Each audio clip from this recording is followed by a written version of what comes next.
lag, right? The physics majors that went through 25 years ago were teaching high school physics, so they still are. There's still a lot of people taking that, but not as many. So anyway, well, thanks for hopefully this open house. The next one hopefully gets more applicants to St. Mike's. Yeah, it was big. They said they had 208 students come, which they said was like more than they usually have. Yeah. And they were really happy with that number. Good. Well, great. So, welcome back. We're going to talk about some things in Chapter 11, which is linear regression, some model checking, some diagnostics and things.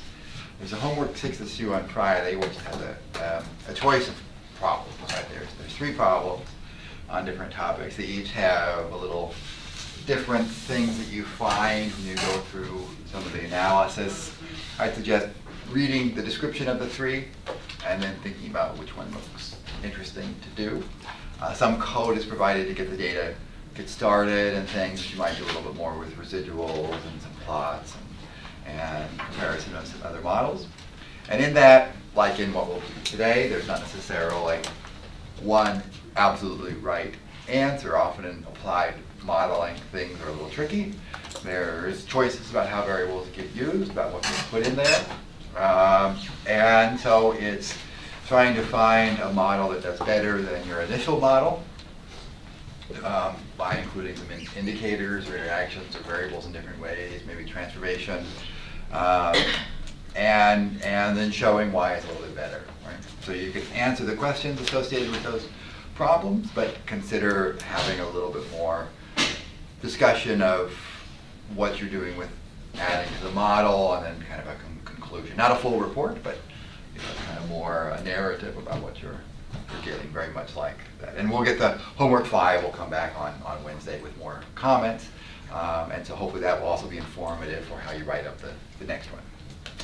Right, and so today we're going to do this, the chapter is titled Model Checking and Model Refinement.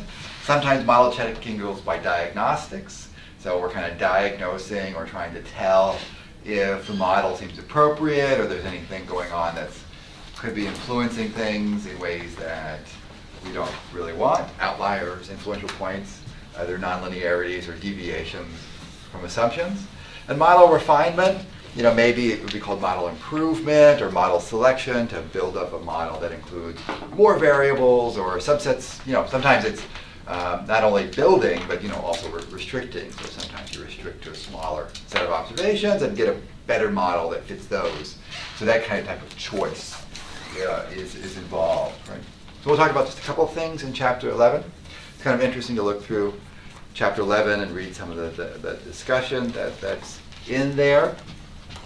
In this course, you could spend a long time talking about the details of those, and that's Statistics 351, the regression course, does go through that in more detail, so this gives kind of an impression of it. If you ever go into a graduate program where you're using linear models, you likely would spend more time going through those things in detail, or other textbooks with more math might define things a little more rigorously or varieties of different things. But in any case, this will give some idea of those, I think, and give some ideas. So we begin with thinking about having a tentative model. That's how the chapter phrases it anyway, and I think that's true. So how would you get your first regression model in an applied setting? Well, you design the experiment, collect the data, think about the variables you might need, right? And figure out how you're going to measure them and record all that information, right? So you already kind of planned these variables might be related to my hypothesis. This is my key hypothesis that I want to investigate. These are other things, other confounding variables, important variables that other people have done. So hopefully you have those recorded. So let's just put plan the study. We don't want to leave that out. Once we get our data, we'll examine the different variables, scatter plots, correlations, other things. Are some things skewed? Are some variables? Can you detect any errors in the variables? Right? If you can find those things before you start the modeling, it will save you some headaches down the road, right? Because you can go building a model for a while and then realize, oh, there's one funny observation in there that probably should be, that everything's recorded between 0 and 1 as a decimal, and then something's recorded as 88, right? Well, it should be 0.88 perhaps. And if you don't find that at the beginning, you're fitting a model with this point that's way out of it. So examine the variables. So like you can look at the correlations between your outcome and some of the x's. You can look at plots. You can consider transformations that might be relevant to some of the variables. There are some logic and scientific hypotheses, which ones should be included. By logic, I guess I mean scientific context, really. Context or hypotheses. Which variables might you want in there? Right. If y is if there's a categorical variable that has groups, you can compare y for levels of a categorical x to see if those categories might make a difference in the outcome. And then start fitting some models. So you fit some models, look at. We want to try to get large values of r squared. That's associated with a small SS sum of squares error in there. And we kind of add variables, look for things that are significant.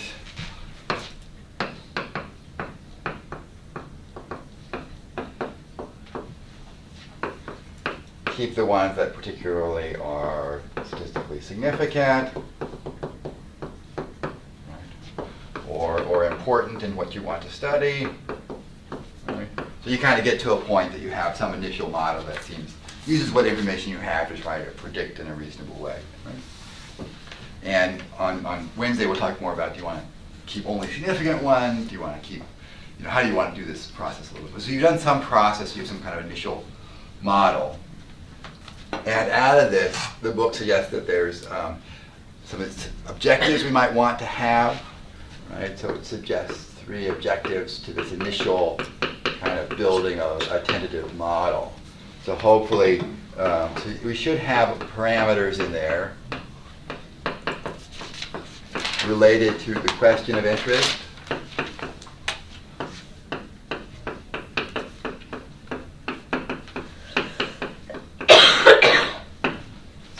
Actually, at the beginning of section 11.2, we'd want the variables that form our hypothesis to be included there because, that's pretty obvious. We generally would want to include key confounding variables that might be related to our groups and our outcome of interest. So, if it's a health question, there might be male-female differences. Probably want to have an indicator of sex in there. If age is related, if initial health conditions, even if that's not the final hypothesis, those things likely are related to the outcome.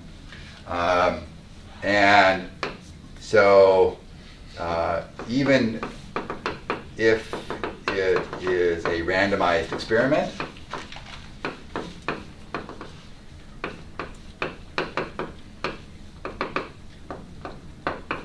and you've randomized people to different groups, right? So confounding should not be a problem because of the randomization. Randomization is not really 100%, it doesn't 100% achieve perfect balance between the groups, right? One group can be a little bit more male or female, one can be a little bit older or younger. So even if that's done, it's often useful to include those variables, right? In principle, you wouldn't necessarily have to because of the randomization, but still, most models in serious scientific, trying to learn something, you probably would do that, right? Including these other variables can increase the precision as well. So even if you want to do inference about a coefficient on a different x variable, having things in the model that predict y well reduces standard error, reduces that sum of squares error, and mean square error, and so can make inference for the other parameters you're actually interested in more precise. So including age and baseline health and things helps explain a lot of the variability. So if there is a change because of the treatment in health, it can be estimated much more precisely because you've explained other sources of variability, right? You're taking out the noise, and so then the true effect of your intervention can show up. So you include those. And based on that initial exploration, you can say you want to capture relationships that you've seen.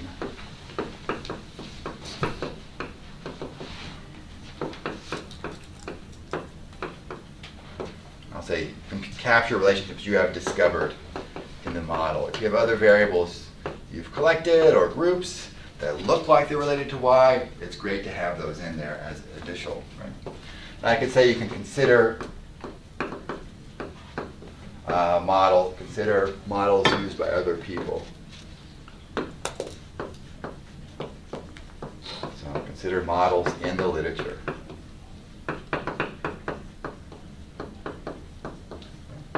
So if other people have used other baseline measurements, BMI instead of purely weight, for instance, or age as either quantitative or at levels, they might have some other indicators of some biological chemical that's easy to measure with blood or urine or something and if other people have used it and found it significantly related to your outcome, it might be very good to put it in there. So the learning about the literature, you don't have to start from scratch. The other thing about using variables that they've considered, then whatever result you find, they don't say, oh, but you didn't consider that variable. And it also makes it comparable to their study. So it's kind of better. That, right? So then we want to study is this initial tentative model, which is getting close to what we want to do, but not fully there. Really check, work well. Can we improve it? Right? So in this checking the model, we often look at some of the assumptions, linearity, constant variance, things like that. We often use a residual plot of some sort for that. Various versions of that. We might look for outliers. Some point that just doesn't fit the pattern. Maybe there's something special about it and so on. And we also want to look for points that are influential. So the influential points are ones that impact the regressional lines. So they impact where the regression is going to go. If you include them, you get one set of coefficients. If you don't include that point, you get a different one, and we'll illustrate that. So you have to watch out for those because they can kind of distort the relationship that you get. And if there's a reason not to include that point or something you can do about it to make it not quite so impactful, you might see a different pattern. And the goal is to get a pattern that, in inference, learns something that would generalize, right? So you want to be able to generalize to the next population, to a wider group than your particular sample. And if there's one or 2 points in there that are kind of distorting things, it might not work quite as well to make a general conclusion, right? So, the basic residual plot, right? We just draw a few little, is the residuals versus the predicted values, and then ideally we'd have kind of a nice scatter about, let's make a solid line at 0 here. Hopefully we'd have a nice little, scatter here about this. But we can look at for things that are nonlinear.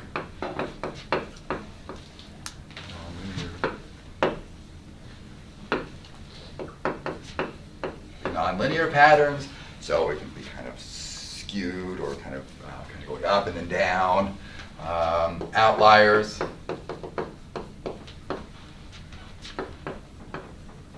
So very large or very small, so extreme would be a better word to use.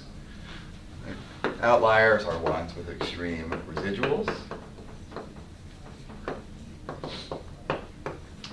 So if some points are sticking out, they're not particularly far down or particularly far up, they are just not being predicted as well as the others. And sometimes those points, need special attention, right? They're causing the variability to be larger, they're causing R squared to be smaller, and so they're kind of concern, right? Other residual plots that we might do, right? We can look at things with normality.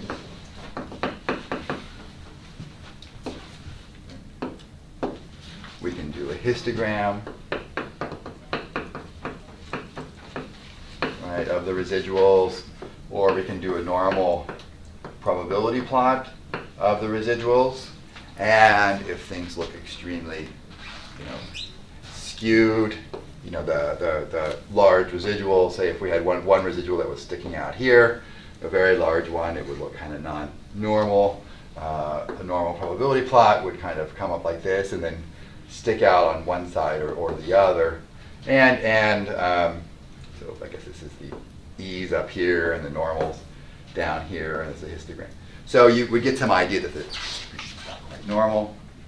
In some problems, things are bounded, right, like at 0 as a lower bound or 1 as an upper bound, something like that. Sometimes then, if the data is kind of clustered around a big bunch of low values, you can get kind of less normal. Maybe it would suggest that a transformation like logs or something would do some good. Other things that we might plot, right, in looking for potentially new variables. You can have residuals here, and then a new x value you might be interested in. Right? So residuals are going to be centered about 0, like always. But if versus a new variable, there's kind of an increasing pattern.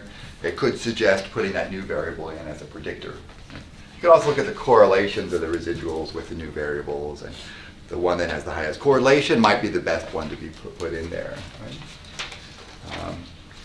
So there's diagnostics. There's also something called a partial residual plot. It's a little bit more sophisticated than that, because part of the information in this x value is probably related to the other x values. Right? So it's not going to be, the correlation you have here, or the R squared you would get by squaring that correlation, wouldn't really show you how much R squared is going to change, right? Because part of the information in this x is probably related to the other one. The partial residual plot, if you do a residual from y on a set of x values, and then you do a regression where you regress your new x variable on the x's you had before, this is the new value of x, and look at that plot, and you see a pattern there, then you will see a pattern by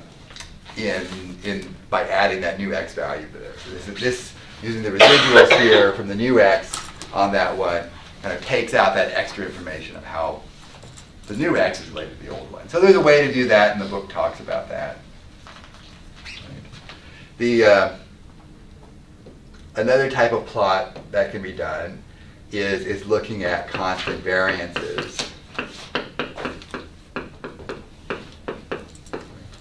Well, if we have a bunch of residuals, and some of them are small and some of them are large, we can either plot the absolute value of them versus y hat or an x value,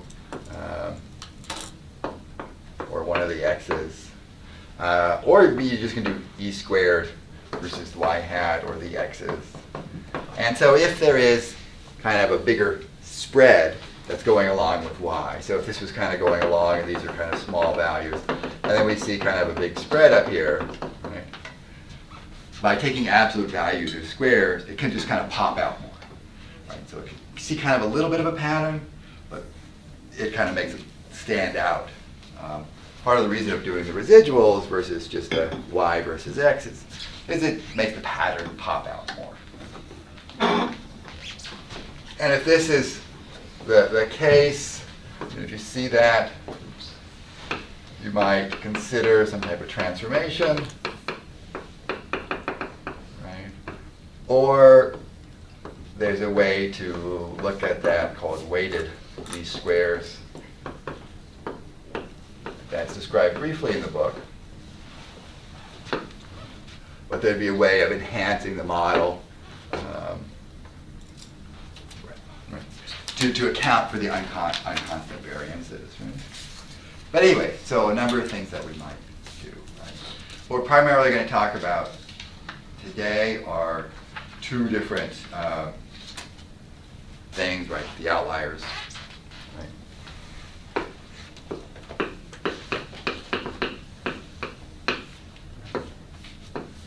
The outliers have an extreme value of e sub I.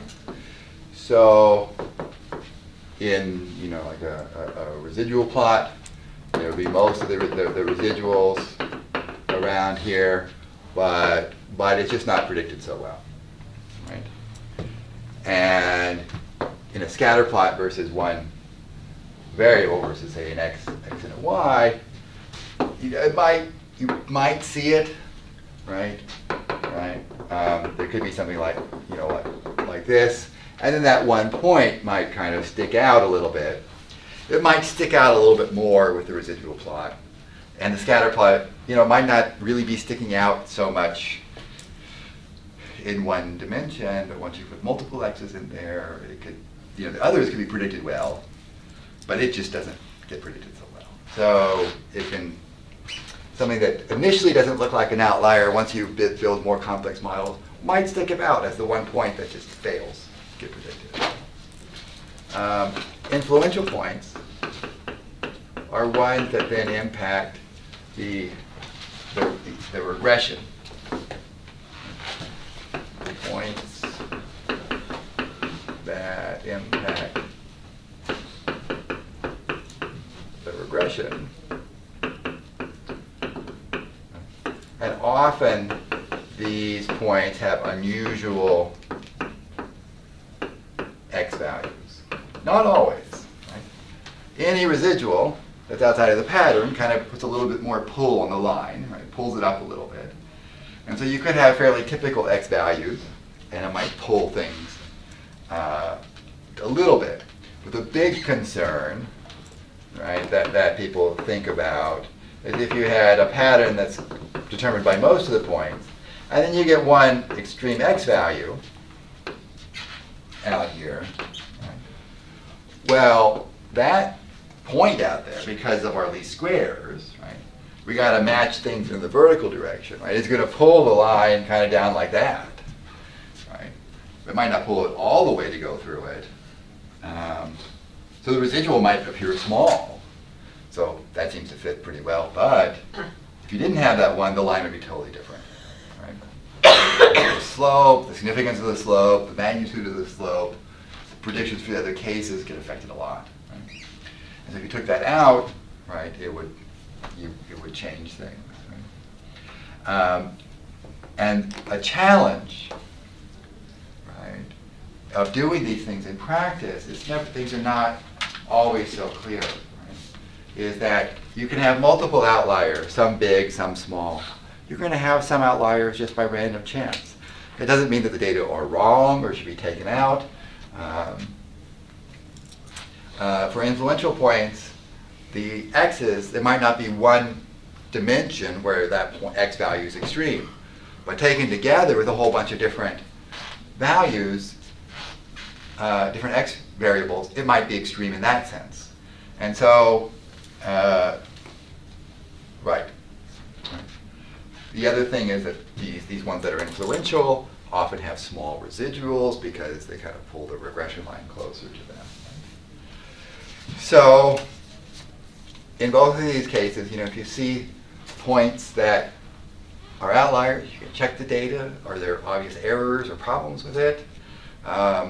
Transforming the data might take out the problem because something that's sticking out here on the log scale might not be apparently so far out. And do either the outliers or things that you think are influential actually impact your conclusion? Right? It could be an unusual x, but if this x value instead had been kind of up here, right, it could be consistent with the data even though it's kind of unusual. Right? There's a couple statistics that get used. There's some special things that get computed in linear regression. Special statistics for linear regression.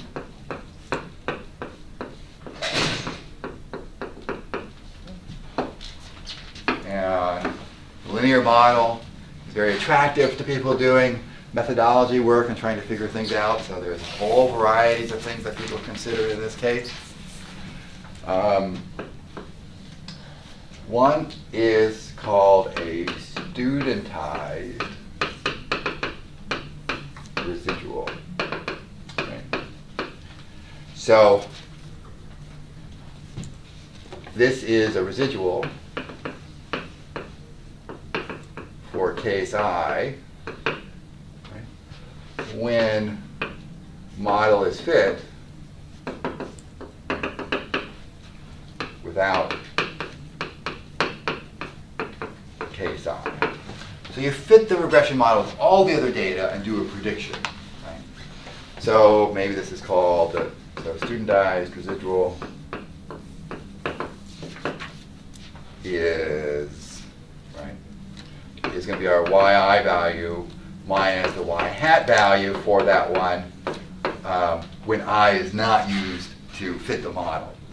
Right? What impact will this have? Well, if there is a big residual, it tends to pull the regression line towards that point. But if you take that point out and fit the model, it can make the residuals bigger. Right? Is that statistic study of residuals? I'm sorry. So it's like studentized residual, STD, okay. residual with a little I on there. So, okay. So it's what?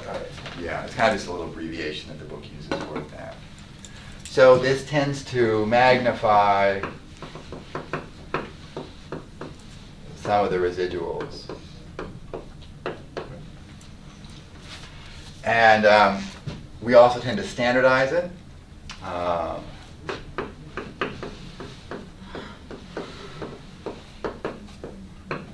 By dividing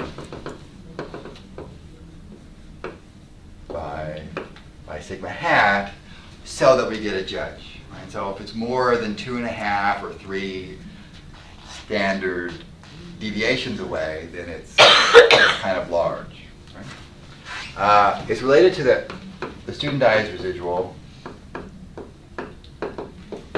is related to the ordinary residual with our sigma hat, and there's a mathematical way to calculate it that comes out of the regression. So that little h of I is something else called an influence, right? And so that will be the second measure we'll do. But basically the idea is you leave that point out, do a prediction for the y, and look at the residual, and it can make some of those residuals even pop out more, right? It makes the pattern stick out. Right? So that'd be one kind of a different way of looking at residuals. Usually the biggest residuals become even bigger, so they're a little bit more apparent there. Another thing is called an influence statistic. And with one predictor, we can write down what it is. It's an h of I, 1 over n plus an xi minus x bar squared over the sum of the squareds, deviations in the x's. Now the sum of all the xi's, the sum of all these hi's ends up being 2 across all our data points. And so the average of the hi's kind of the h bar, ends up being the number of variables we have over n,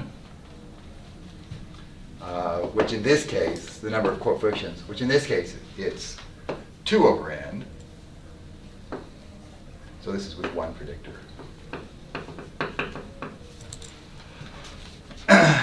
And so really it's measuring how far out x is from the center in a certain way. And so the ones that are twice this average influence value, right, tend to be suspect. Right? You tend to look for the ones that are out a little bit more. It doesn't necessarily mean that they're necessarily influential, but it kind of flags them as here's some x's that are kind of out there. If you have 2 or more predictors,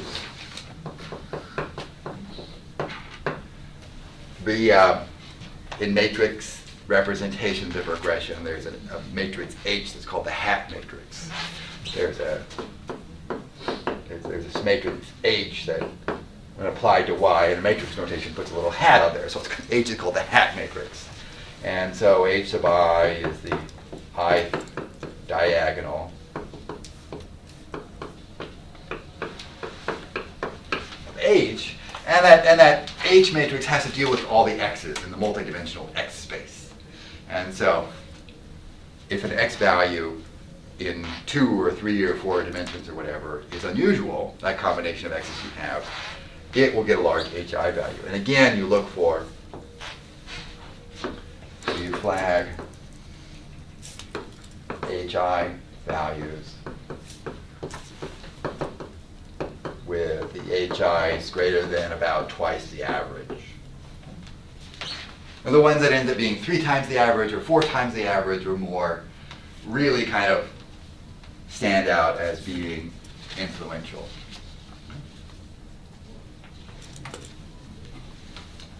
Okay, one more little thing and then we'll do a data example. So a third one that's often done is called Cook's distance. Right? And this thing measures the impact of a case I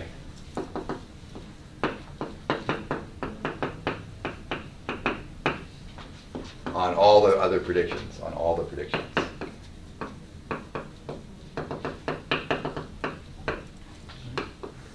So DI, there's one of these calculated for each point.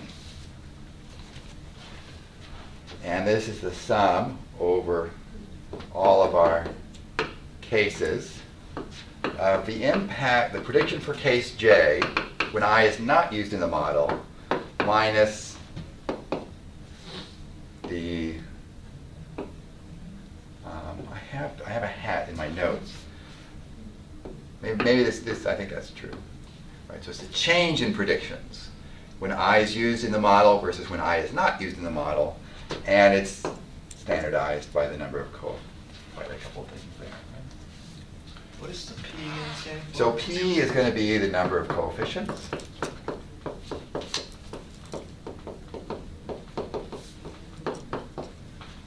So there's beta 0, and then it goes up to beta P minus 1, so P total.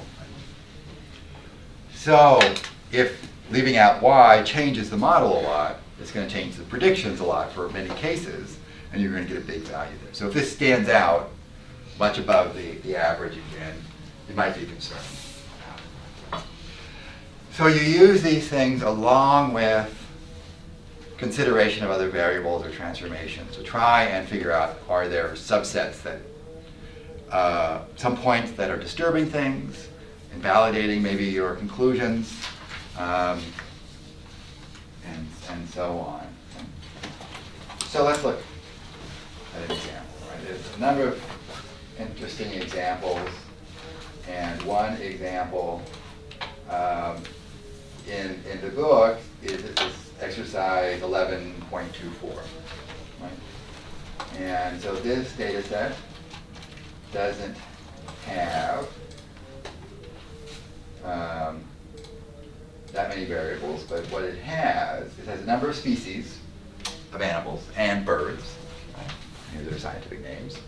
Right? It has body mass in kilograms, and this distance is the maximum distance that the offspring go from the parents. Right? And so, and some of them are omnivores, carnivores, and there's an H in there for herbivores, right? So hypothesis is, does the distance that an animal goes from its parents and where it's born relate to its size? Do bigger ones go further? Right? And is there any difference by diet? Right? It's a kind of interesting biological question. Right? It seems like a simple data set in the sense that there's just two variables in this one outcome. But let's take a look at it. So the correlation, the two quantitative variables are body mass and maximum distance. Let's look at correlation, and let's look at a plot.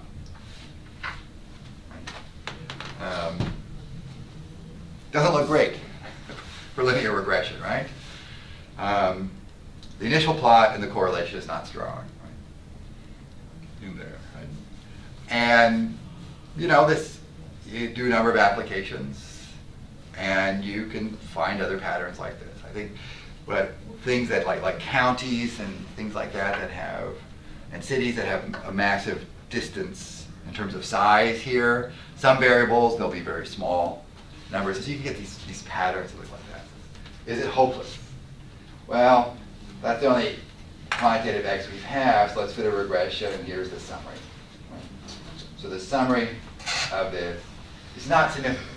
It's not actually a statistically significant slope. Right? We have an estimate of 0.217. The standard error is almost that big. The t-value 1.4, and so our p-value, our degrees of freedom, were 62. There's 64 animals in this data set, animals or birds, and it's not statistically significant. Right? So the R-squared value is just 3%. It doesn't explain too much because it doesn't show up in this pattern. Right? Doesn't look good, right? It's not even significant. So if you took that out and just fit a, this model 0, if I wanted to take out that variable and just have an intercept, 52.8, here's that average 52.8, you can do that. I'm doing this in part because eventually I'll do a hypothesis test versus that null model. And it's flat, no change. Well, let's try and investigate a little bit more. In terms of the type, there's 18 carnivores, 38 herbivores, and 8 omnivores that are in the data set. And we could try to look at that. We could look at the body mass versus maximum distance, maybe with some indicators in there for what type of animal it is. And let me make these just a little smaller, say 0.6, 0.5, whatever. Make it a little smaller so you can see the letters a little bit better. Don't overplot quite as much. So one way to look at categorical information is try to put it on the plot some way, right? What do you see? There's mostly these herbivores that are down here that have some of the bigger mass. There's an omnivore that has a bigger body mass, right? Carnivores seem to be stacked up in there. So maybe there's some pattern in there. So maybe we could switch to type as a predictor, right? Maybe there's, I guess the other plot we could do a box plot of maximum distance as a function of type. There's some differences, right? Herbivores generally are smaller, the carnivores, their distance, the omnivores. So there seems probably some differences. Right? So you can do a regression model just with type as a predictor. Right? If you run that, the summary that you get out of that has an intercept, 123. That's kind of just an overall average. Must be for the carnivores, that 123 here. And then the herbivores are 109 lower than that, and the omnivores are 42 lower than the carnivores.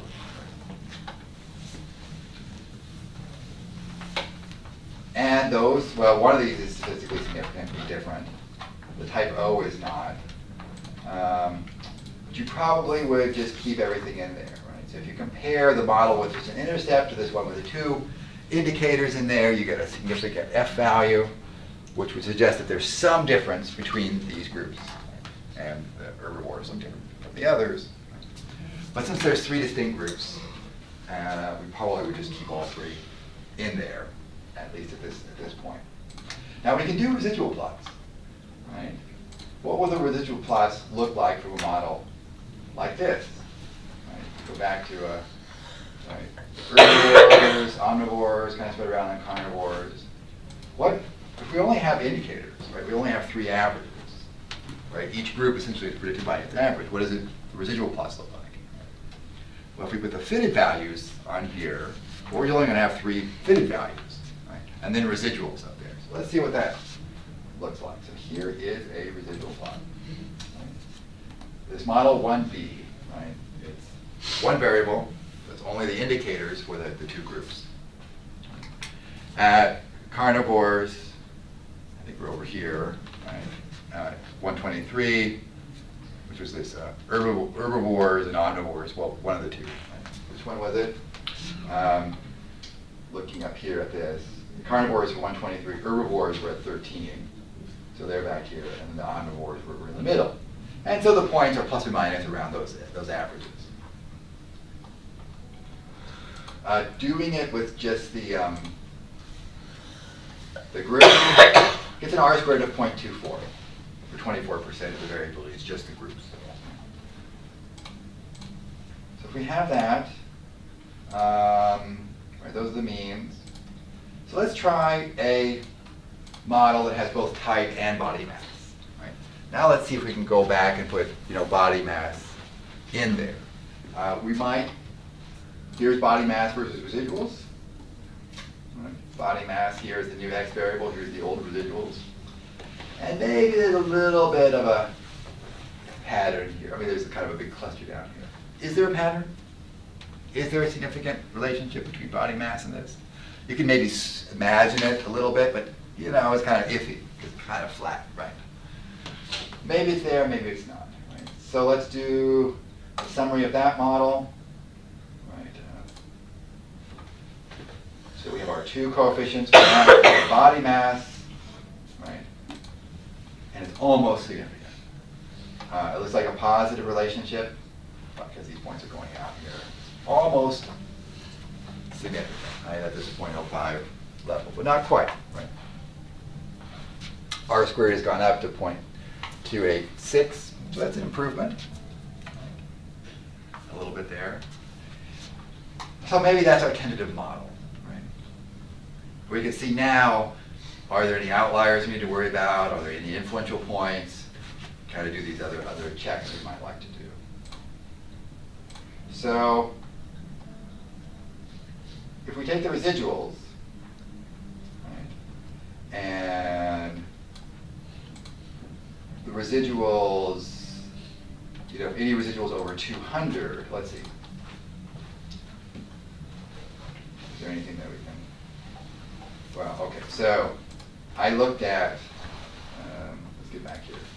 So the residuals from this model, is that model 2? Outliers in model. Oh, this is still 1B, right? So this is still this one with just, right, the summary of model 1B is just the one with just the groups in there. So I guess I wanted to look at that first. The residuals, I can sort the residuals from that model and look at them, right? They kind of go, negative 122 up to about 308. So one thing I could do is just look at the ones that are bigger than 200. At the residual plot, this was the residual plot, right? So these kind of a couple standing out here, a little bit above 200. What are the animals or the species that have residuals, absolute residual over 200? Which ones stand out, right? These are the 2 animals that stand out. There's a body mass, maximum distances, so they're going pretty far. They're both carnivores. They have the same fit because in this 1 variable model, it's only group, right? Which ones are these? Right? If you look them up, this is a gray wolf and a red fox. So it's 2 predators that possibly travel very far. My impression is they don't stay. There are packs, but they kind of lone wolf, whatever. They kind of go off. So maybe they also travel where based on weather and where their food source is and things like that. So maybe it makes little sense that they're standing out as extreme. Right? And so these two, maybe these are different from the other carnivores, right? If the other carnivores were smaller or not quite mobile, maybe there'd be a class of carnivores that would be different. I don't know. We could look for influential ones. Now there is a function in R called influence. So if you type help of influence, it's a function that does different regression diagnostics. And it does different influence measures. And the things that it gives the diagonal of the hat matrix. It gives us the HI values. It gives us some impact on coefficients. That's a different thing there. So it gives a few other things. But one thing it does is give us the hat matrix. So you can save the hat matrix. The hat matrices, these are the rounded values. So they're little values, right? Usually less than 1. The average value is 0.4868. It's 468.5. That is, in this model, there's 3 coefficients, right? Because there's 2 groups, right? And there's 64 observations. So P over N in this case is that, and that's the average. And so we can look at all the HI values that are greater than twice that average. And what sticks out? Right? How many are going to be bigger than that? Right? Well, it turns out to be the entire group of omnivores.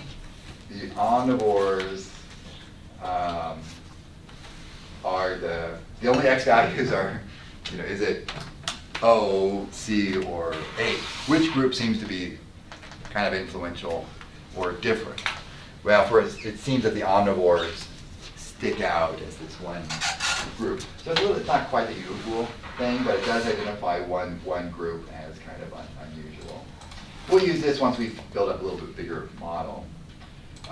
Cook's distance is a function in R as well. So you put the model in there. Cook's distance values are also, decimals. Many of them are very small. There are a couple that stick out.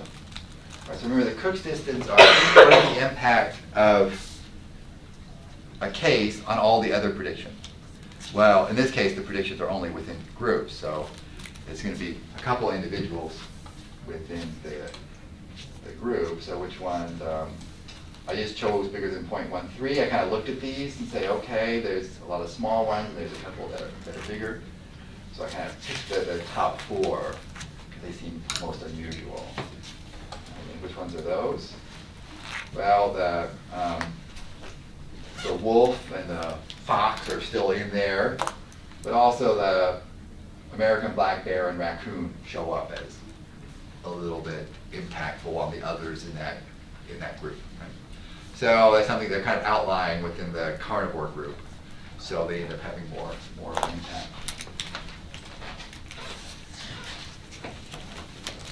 So we get kind of interesting, identify a few species, maybe that they were really different from the rest. If everything else was really small and these were the big bear and the wolf and things, maybe we could treat them separately.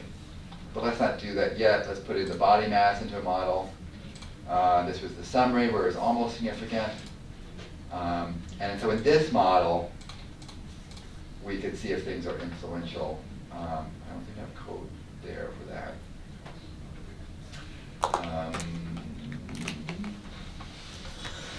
So are there influential points?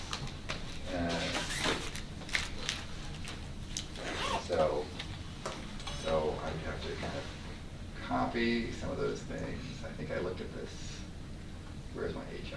Sorry. So if I want to modify this, we can take the HIs for this one, for the second model, right? So now HI is based on the second model. And if we select the ones, these are the HIs that are big. Right? And let's do a little modification here. So we take our data set, the fitted values for the second predictions, the residuals for the second predictions, and then are they, now there's 4, right? That's P. Now there's 4, so we need to change that. That would change that. And does anything stick out? A few stick out. HIs, the omnivores, and a couple of these kind of stick out. There's a few that seem to have some influence in the omnivore group and in the herbivore group. Maybe we would look at those. In terms of the Cook's distance, we could get those. Let me grab a little bit more. Oops. It's hard to do that. Okay, let's just do one line at a time. There it is. Copy this over. Let's put here for now. That'll be the second one. And then we'll copy this thing over. All of this. I'm kind of looking to look at it. Oops. Home. Okay. Difficult for me. Okay. Let's just save it. Let's look at these. Let's round them to 2 decimal places. What values are we kind of looking at here? A lot of them are quite small Cook's distance. They don't have much impact on the other relative to the spread. But there's a few that do, right?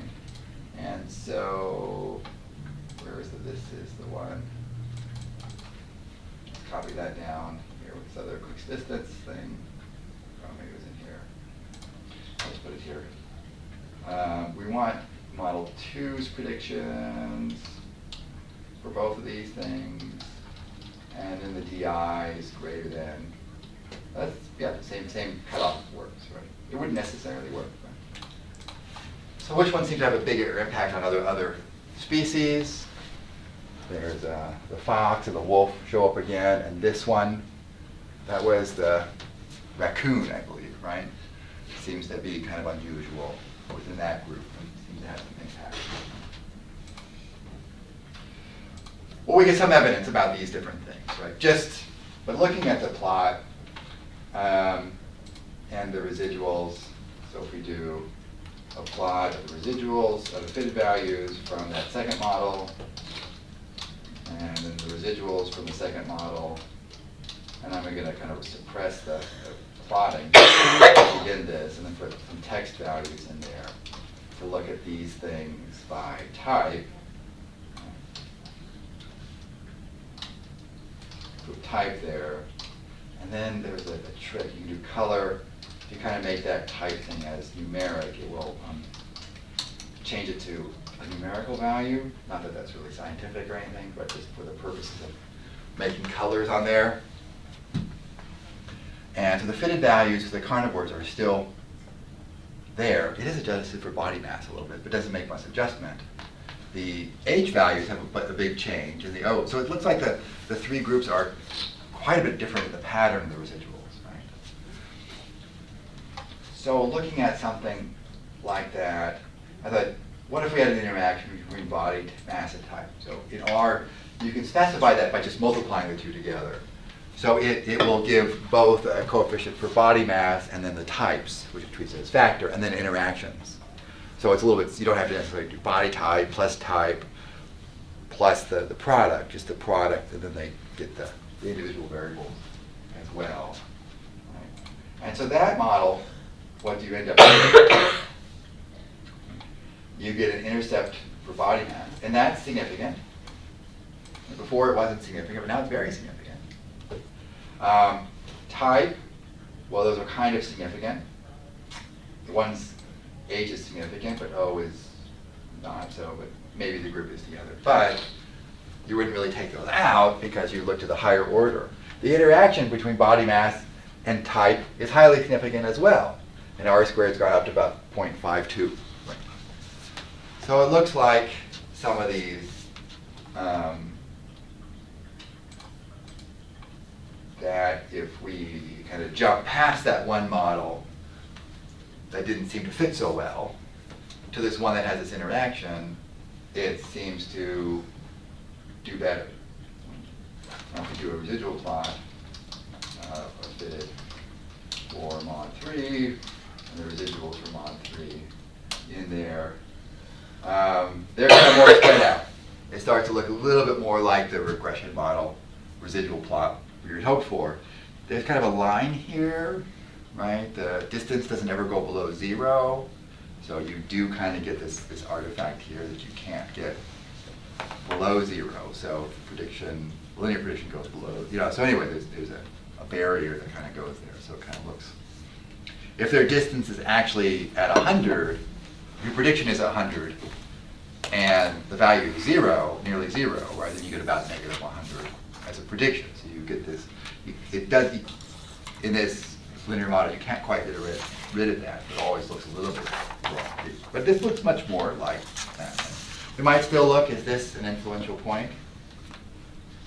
This one kind of probably still is influential. Which animal is that? That still is influencing the regression. So we HI is the influence from that third model, and then the hat matrix. If we get those, and then look at the data, example 1124, HI equals max of HI. We can select that one, and which animal still seems to have some influence versus, that's probably the Arctic wolf. Right? Would, for its body mass, maybe doesn't, I don't know, doesn't travel as far, so it's predicted here into the white hat, Y versus white hat. So white hat, it's predicted, it doesn't travel as far as it's predicted to go in the Arctic. Maybe up there it's harder for it to travel great distances versus other animals, like it said. So anyway, maybe that identified, if all the other species were not Arctic, this one's Arctic, maybe the model, maybe it would make some sense to take that out, and that would adjust how things go. So that's somewhat how some of these diagnostics things get done. You can identify a few points, right? I think this was a kind of a challenging example to work through to try to get a good model that fits, right? Maybe biologically you would have came up with doing this interaction earlier on, right? These types are different, so you need an interaction, right? But kind of building up from the basics, it's kind of hard to get there without kind of making a jump past some beginning models. Some of the diagnostics suggest that things are just not working so well with kind of the initial models. Right? The other, suggestion is transformations. I didn't go that way yet. But what if I had? The model 1B was just with the just the types, so it doesn't have much information in it. What if I put that versus, so if I did initially a plot of body mass versus the residuals from model 1B, it's kind of flat, a little bit of a slope. What if I did, but body mass is so strung out, right? We might consider transforming it. What if I do transform that? Well, it's kind of a little bit more of a, now body mass is transformed, right? It's a little bit more of a distinct kind of upward pattern. Right? It's kind of low down here with more up here. This would seem to have more of a slope than just versus body mass. So maybe the transformations. Well, what if I go back to my log of body mass versus y, right? The log of body mass is a bunch of small values. They don't have much body mass. Maybe these are the birds. Birds were in this, right? They don't have much mass. But if you fit this, it's going to get some line kind of going up. Maybe that would look better. But what if I did transformations of both? Right? Log of distance versus log of body mass. Suddenly, oh, well, maybe I should have been doing that all along. So sometimes you go through these two things a while. But this kind of the wisdom of thinking about logs for extreme variables, maybe if I had thought about that from the beginning, I might have seen something like this and say, oh, maybe I should just do the plotting, this way. And that would seem to be much more significant. I still might need different indications for groups. Maybe there's different slopes or different regions or something like that. I might still need an interaction. And in this context, there still might be some points that are outlying. Maybe this is influential as well. Right? So if you did log of mass distance on this, you could fit the model, maybe check to see if there's groups, but then use influence and student type residuals and so on to see if there's a some of these points are unusual. If this turned out to be the Arctic wolf, right, that would be kind of interesting, right? That maybe these are two Arctic animals and they're kind of outside the pattern of the others. That might suggest, well, if we take them out, we could make a statement that this model holds, except for animals such as the Arctic fox and Arctic hare with restricted ranges due to extreme cold, right? You might get something like that. Another way thinking about this, right, from the patterns, everything kind of funny, you might just take the subsets. So if you do a plot of, if you just take the carnivores and plot them, that's what the carnivores look like. Right, just by the carnivores. And so that looks much more like a plot. This one might have an outlier up here, something that travels a lot further. These are likely influential points. So you might still take log, but correlation is 0.67, so by itself, that's pretty good, right? For those omnivores, herbivores also have stronger correlation if you just take them, right? The other groups together was kind of disturbing the relationship. So it's not the easiest problem to fit a model to. It's kind of feasible in this because we only have a few variables, right, to deal with. And you can come up with a pretty reasonable thing after a little bit of searching. But in a variable, you might have 20 or 30 possible predictors and several different groupings. It really takes a little bit of exploration and patience to try different things, looking at things different ways to come up with something that seems to work for you. That's it for today. Carl's online.